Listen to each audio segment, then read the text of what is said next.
નવરો બેઠો તો કંટાળો આવતો તો બેઠો બેઠો વિચાર કરતો હતો, પણ હું વિચાર કરવું એ ખબર જ નથી. સાઈડ ઉપર આવ્યો, કામ ચાલુ હતું, રેતીનું ટ્રેક્ટર આવ્યું હતું ને રેતીનું ટ્રેક્ટર ખાલી કરતા હતા.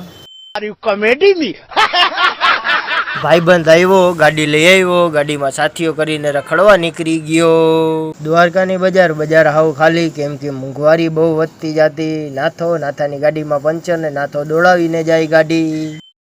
રિલેક્સ. નવી ગાડીની પાર્ટીમાં ગાંઠિયા ખાવા આવી ગયા. કિલો ગાંઠિયા ભેગા 2 કિલો કઢી ફ્રીમાં પી ગયા ને દુકાનવાળાએ ધક્કા મારીને બહાર કાઢી મૂક્યા. ઇતના સુકૂન. ચા પીવા આવ્યો, ચા વાળો જ નતો. હાથે ચા બનાવીને પી લીધી, બીજા ઘરાક નહીં પાઈ દીધી, કેમ કે રોકડી કરી લેવાય ને ચા વાળો ના હોય તો હાજર તો. હા, એ કર લો પહેલે.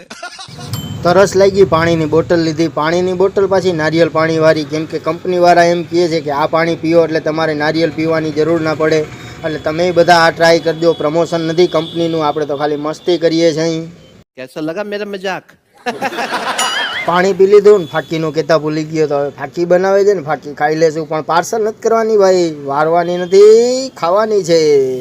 જલવા અમારા. પાછો જ્યાં હતો ત્યાં આવીને બેસી ગયો, કેમ કે તડકો બહુ છે ને ગરમી ગજબની છે. તમારે ત્યાં કેવો તડકો છે એ કોમેન્ટ કરતા જાજો ને ફોલો કરી દેજો ભાઈ.